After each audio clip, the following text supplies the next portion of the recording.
ప్రవీణ్ పగడాల గారి మరణం సంబంధించినటువంటి కేసు ఒక కొత్త మలుపు తిరిగింది. ప్రజాశాంతి పార్టీ అధ్యక్షులు కేఏ పాల్ గారు హైకోర్టులో ఈ కేసు గురించి పిటిషన్ దాఖలు చేశారు. దీనికి సంబంధించినటువంటి వాదోపవాదాలు విన్న హైకోర్టు ఆంధ్రప్రదేశ్ రాష్ట్ర ప్రభుత్వానికి నోటీసులు జారీ చేసింది. ఆంధ్రప్రదేశ్ రాష్ట్రానికి సంబంధించిన సిఎస్, ప్రత్యేక కార్యదర్శికి, అలాగే డీజీపీకి కేసుకు సంబంధించినటువంటి పూర్తి వివరాల నివేదికను సమర్పించాలి అని చెప్పి కోర్టు ఆదేశాలు ఇచ్చింది.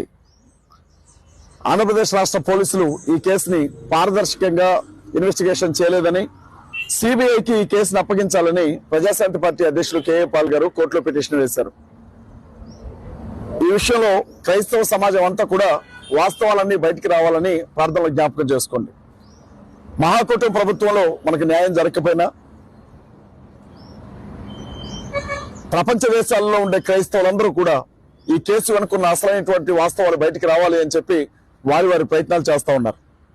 మీకు తెలిసే ఉంటుంది, ఇప్పటికే అంతర్జాతీయ న్యాయస్థానంలో కావేటి సమ్మయ్య అనే ఒక న్యాయవాది కేసును ఫైల్ చేశారు. అమెరికా నుంచి ట్రంప్ గారు సైతం ఈ కేసు విషయంలో పూర్వపరాలు తెలుసుకోవాలని ఆసక్తిగా ఉన్నట్లు క్రైస్తవ వర్గాలు తెలియజేస్తా ఉన్నాయి. ప్రపంచ దేశాలు, క్రైస్తవ దేశాలన్నీ కూడా ఈ విషయాన్ని చాలా సీరియస్ గా తీసుకుంటున్నాయి. ప్రవీణ్ పగడాల